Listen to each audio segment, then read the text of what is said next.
जामशोरो कोटरी side के इलाके सिकंदराबाद में एक घर से मियां बीवी समेत एक बच्ची की गला कटी लाशें बरामद। इतला मिलते ही पुलिस ने जाए वक़ुआ पर पहुंचकर लाशों को तहवील में लेकर तालका अस्पताल कोटड़ी मुंतकिल कर दिया।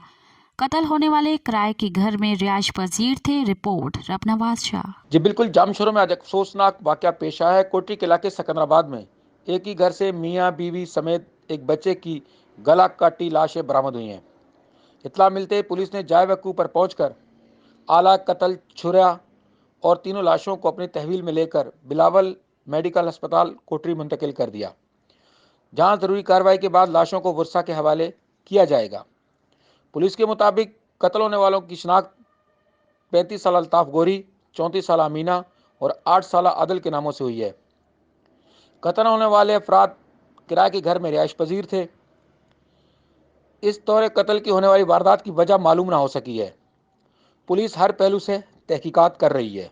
मज़ीद ख़बरन ऐं तफ़सीलात लाइ विज़िट कयो असांजी वेबसाइट www.awamiNewsHD.com ऐं ॾिसंदा रहो अवामी न्यूज़ HD।